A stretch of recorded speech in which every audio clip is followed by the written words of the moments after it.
La ciudad de Nueva York está llegando al apex, al punto más alto de su curva, señor, señora, algo que nosotros en el Perú vamos a llegar todavía dentro de 12 días. ¿Cómo se calcula la curva, dirá usted? ¿Cómo se sabe tal día? Pues por lo que se sabe de las epidemias en la China, en Italia, en España y en la misma Nueva York, desde que un virus se descubre, el primer caso, hasta que luego ya aparece que se descubren muy pocos casos del virus, es una curva como una campana que sube, alcanza su punto máximo y luego baja. Y eso dura alrededor de 90 a 95 días, desde que aparece hasta que se va, que son 3 meses más o menos. Entonces, si usted saca la cuenta, el día 6 de marzo, viernes, fue el día número 1 para nosotros en el Perú, porque ese día se descubrió el virus. ¿Se acuerda cuando se anunció que se había descubierto el virus en un señor que había venido de Nueva York, de Estados Unidos?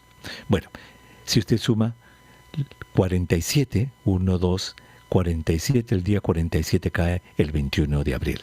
Ese día es el día central. Obviamente unos días antes, unos días después, esa semana va a ser la semana en la que el Perú vamos a tener más pacientes, vamos a tener más casos positivos, vamos a tener más hospitalizados, más enfermos en las unidades de cuidados intensivos y probablemente también más fallecimientos.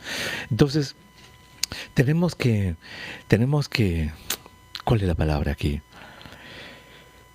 Tenemos que ser conscientes de lo que estamos viviendo. Y estamos viviendo una pandemia. Y lo que vamos a ver en el Perú es lo que se ha visto en otros lugares en donde la pandemia tuvo este curso natural, esta campana. Es decir, un número alto de contagiados, un número alto de hospitalizados, de admitidos en las unidades de cuidados intensivos y de fallecidos. Lo que sí queda muy claro, y esto es un mérito suyo. Yo sé que usted que escucha este programa, señor, ha cumplido la cuarentena en su mayor parte. Usted también, señora. Lo que estamos viendo en este momento, en que todavía nos alcanzan las camas, es producto de lo que usted ha hecho, de esa cuarentena que ha tenido hasta ahora. Así es que el comportamiento que tengamos ahora, en estos días, es lo que va a determinar cuán alta va a llegar esa curva. Y ojalá que no suceda, pero podría suceder, porque usted sabe que la muerte por esta enfermedad es muy rápida. Desde que se presentan los primeros síntomas de que la respiración falta y la tos viene, en 6 horas, en 4 horas, en 8 horas se puede morir una persona. Es rápido, es rápido. ¿Y cuánta gente vive sola? ¿Cuánta gente en riesgo, dígame usted, vive sola? En España, mire, este dato es como que rompe el corazón. En España han encontrado, ellos le llaman residencias, son las casas de envejecientes. Han encontrado ancianitos muertos que habían estado junto a ancianitos vivos. Obviamente hay un descuido grande y hay todo un lío en España. Gente que muere en sus casas. ¿Por qué? Porque viven solos, viven solas. Se empiezan a poner mal, en 4 o 6 horas mueren y después los encuentran. O sea, suena grotesco, ¿cierto? Suena chocante. Pero estamos viviendo esta pandemia.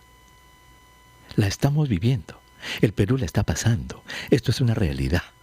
A veces uno quisiera que sea un sueño, una pesadilla horrible de la que uno quisiera despertar y diga, Dios mío, me soñé que había una pandemia. No, señora, es realidad, es verdad.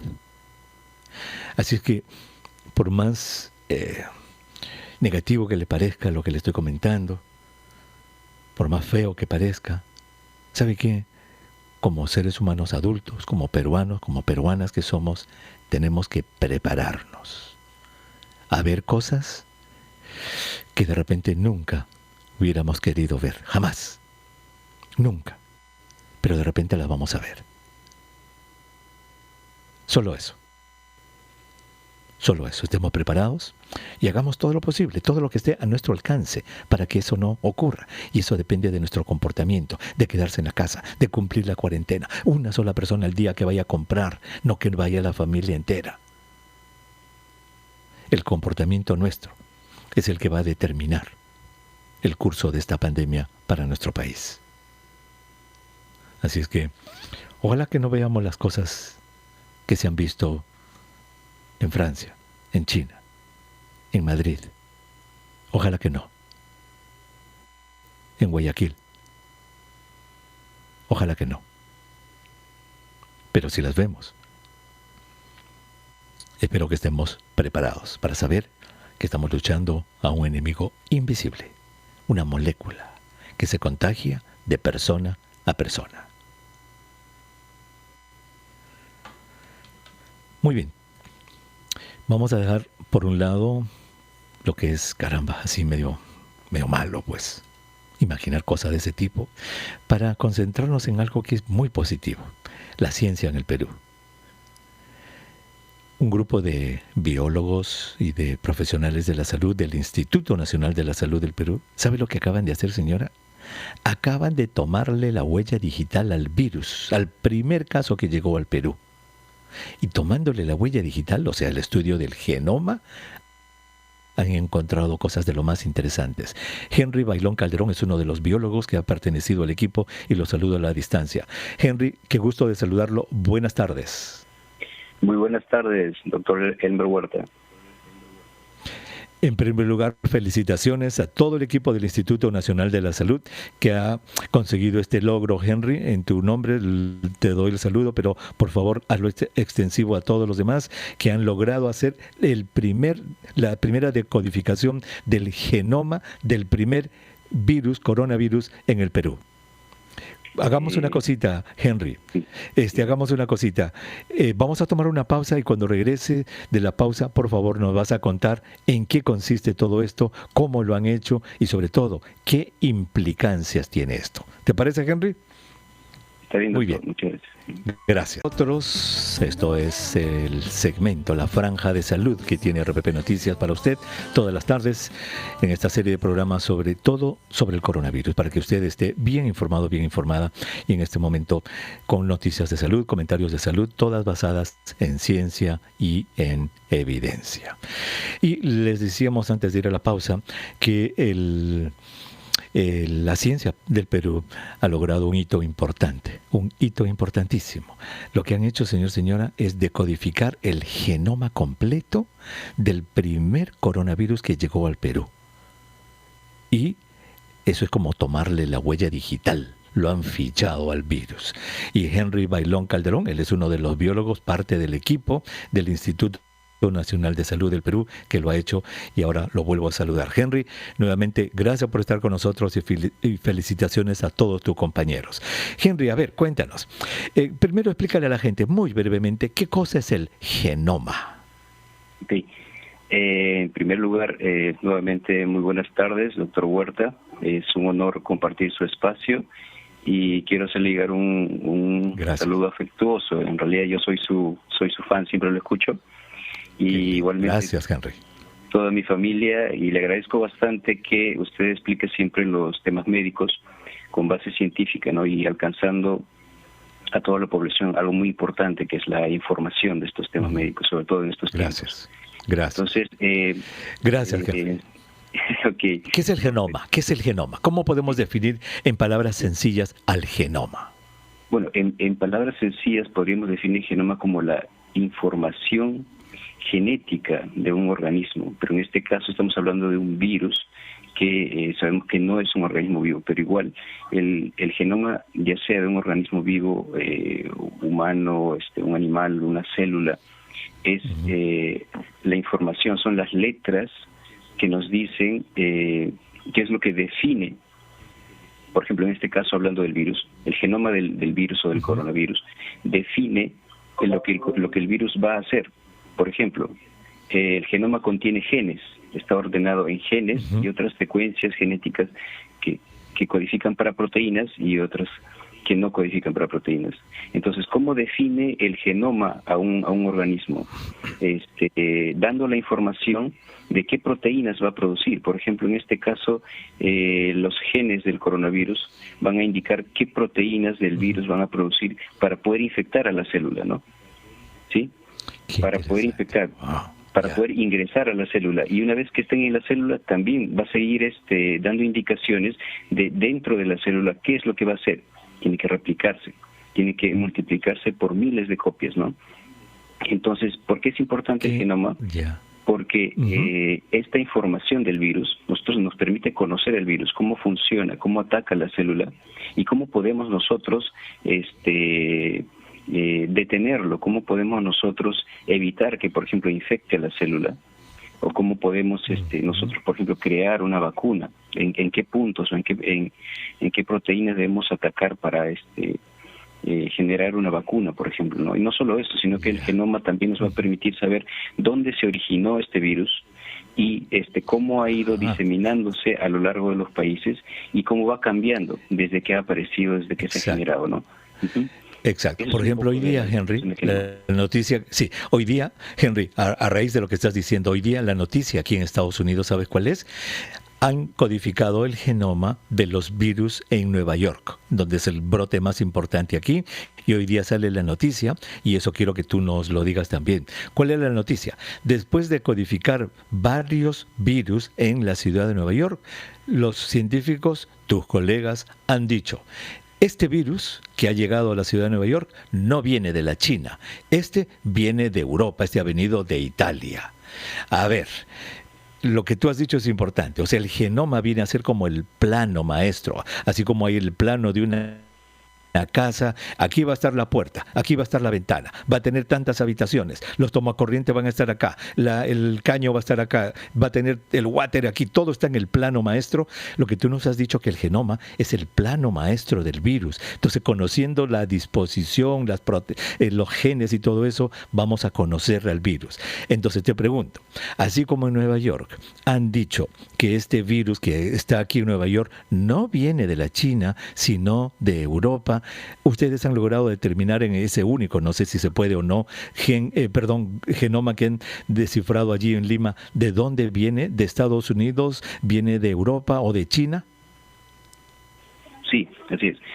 Efectivamente, después de secuenciar el genoma, lo que nosotros hacemos es comparar esa información con la información existente en las bases de datos internacionales, donde muchos países que ya también han secuenciado en gran cantidad estos genomas, lo han reportado y lo han compartido, esta información de los genomas, en una base de datos, ¿no?, que se llama GSAID, que es una iniciativa global para compartir información de virus como influenza y el nuevo coronavirus, y de esa forma hacer un análisis filogenético. Entonces, de esta forma hemos visto que efectivamente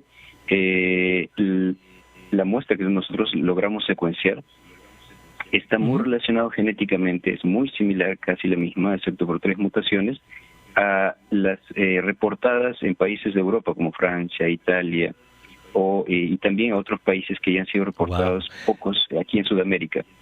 Entonces, lo que sí me gustaría... Qué interesante, Henry. Sí, solo un punto pequeño. Sí, discúlpame que te interrumpa. Ahora quiero escuchar lo que vas a resaltar, pero entonces podemos afirmar, en base a este único genoma que se ha analizado en el Perú, que ha venido de Europa. Sí, precisamente, pero hablamos solamente de esa muestra. Lo que quiero resaltar es justamente, y lo he hecho en algunas entrevistas, es que se debe tomar esto con mucha cautela, porque estamos hablando solamente de 1 o 2 genomas que hemos logrado secuenciar. Correcto. Porque esto ha sido los primeros casos y teníamos algunas limitaciones al principio. Para nosotros sacar conclusiones no quiere decir que haya sido el único virus que ingresó y es el único virus que se ha diseminado por todo el Perú. No. Lo que debemos hacer es más estudios, y ya lo estamos haciendo. ¿Qué quiere decir? Que debemos secuenciar muchas más muestras. Tenemos más de 2.000 casos. En realidad yo ya, a pesar que estamos trabajando nosotros apoyando en el diagnóstico molecular del laboratorio, siempre. Ya perdimos la cuenta. Nosotros estamos tan ocupados que ya no, incluso a veces alcanzamos a ver las noticias de cómo van aumentando los casos. Ya sabemos que hay más de 2.000 casos. Entonces nosotros debemos encontrar una muestra representativa para analizar el genoma de esas muestras, ¿no? Y ver en realidad cuántas veces ha ingresado el virus, de dónde ha venido y cómo ha ido diseminándose en los distritos. Cambiando. Y las regiones de Perú. Exacto. Creo que en Nueva York el reporte es de más de 70 virus que han logrado ellos secuenciar. Y en Argentina, ayer se reveló también que Argentina ha secuenciado 3 virus y para ellos han venido de Europa y uno de Estados Unidos. O sea, para que nuestros oyentes entiendan, cuando ustedes secuencian este genoma, ahí tienen señales, digamos, por decirlo de una manera tonta pero sencilla, tiene un gorro americano, este tiene un gorro europeo, este tiene un gorro chino, y por esas secuencias ustedes dicen, este viene de tal lugar, este viene de tal lugar. Así es más o menos como ustedes, es como, digamos, es como ficharlo, es como la huella digital de una persona, ¿cierto? Lo que ustedes hacen con esta secuenciación. Así es. Bueno, es cierto, cuando se hace el análisis filogenético, uno lo que consigue es agrupar las muestras que estamos analizando con los diferentes grupos genéticos que existen, ¿no? Y estos grupos genéticos generalmente están reportados de qué países están proviniendo. Entonces nosotros vemos que la muestra que hemos logrado secuenciar se agrupa genéticamente junto con esas muestras reportadas en Francia, en Italia y en estos países sudamericanos. Otra cosa que quería resaltar es que, antes que me olvide, doctor, la memoria es frágil, reciba también un cordial saludo del doctor César Cabezas. Me dio este encargo. Gracias. Le mando un saludo también al doctor Cabezas, ¿no? Y resaltar que este es un logro, ya lo dijo usted, este es un logro del INS, del Instituto Nacional de Salud y el Ministerio de Salud, pero en conjunto hay muchas personas que han trabajado en esto. Hay un equipo de investigación y uno de los que ha liderado el trabajo es el biólogo Carlos Padilla de nuestro laboratorio. Y otra cosa es que así como hemos estado secuenciando este poco genomas, estamos proponiendo investigaciones para también buscar algún tratamiento o alguna cura para enfermedad. Exactamente, eso ya cuando se secuencien más, obviamente ustedes van a descubrir ciertas especificidades, diferentes características propias de los genomas en nuestro caso. Y tenemos que terminar, tenemos 30 segundos. Henry, dime, por lo que tú has estudiado acerca de esto en el mundo, de todas este tipo de investigaciones, este virus es más o menos estable, no está mutando mucho, o sea que se va a poder hacer una sola vacuna contra este virus, ¿cierto? Sí, de lo que he podido revisar en los artículos científicos, en realidad es muy esperanzador el hecho de que el virus tiene varias mutaciones, pero es estable, y además otros estudios indican que la respuesta que genera en las personas que han superado la infección, la respuesta medida por anticuerpos, funciona bien para neutralizar, ¿no? Este es el hecho de que se está probando anticuerpos generados incluso por pacientes en otras personas enfermas, ¿no? Qué bueno. Pues esa es una excelente noticia, señora, la que nos dice Henry Bailón, que es biólogo y es parte del equipo del Instituto Nacional de Salud que ha secuenciado el primer virus en nuestro país, de que es estable. Eso lo habíamos leído también en otros lugares, que es estable el tema, el virus, lo cual va a permitir hacer una sola vacuna. Henry, nuevamente felicitaciones a ti, a todo el equipo, salúdamelo al doctor César Cabezas, y lo que ustedes están haciendo, mi estimado Henry, es demostrarle a todos los peruanos que en el Perú tenemos ciencia de la buena, podemos hacer ciencia cuando tenemos los recursos que se nos asignan, y ustedes pueden hacer ciencia de primer mundo. Así es que gracias, Henry, muy agradecido por este esfuerzo en nombre de todo el Perú. Gracias. Gracias a usted, doctor. Buenas tardes. Qué bueno. Muy bien, Henry Bailón Calderón. ¿Ves, señora? Los peruanos no podemos hacer todo lo que podamos hacer. Necesitamos recursos, necesitamos concentrarnos en algo, necesitamos poner todas nuestras ideas, dejarnos de cosas, de que yo soy de este color, tú eres de este color, y que tú eres así, que tú eres asá, y que no, y que tú por qué dijiste esto, y por qué eres así, por qué eres asá. Ese tipo de cosas, ¿sabe qué? No nos van a llevar a nada. Mire, es este grupo de peruanos y peruanas, mire, vamos a secuenciar el genoma. ¿Tenemos plata? Sí, tenemos plata. ¿Tenemos los equipos? Sí, tenemos los equipos. Y ya lo hicieron. Ahí está. Secuenciaron el primer genoma de un nuevo coronavirus en el Perú. Algo que Argentina, que tiene más ciencia y tecnología, lo acaba de hacer y lo anunció ayer. Algo que Nueva York, que tiene, Estados Unidos tiene mucho más, lo acaba de anunciar también el día de hoy. O sea, ¿sabe qué? Estamos allí. Y podríamos hacer mucho, mucho más los peruanos si lográramos unirnos, no desunirnos. Vamos a regresar después de la pausa.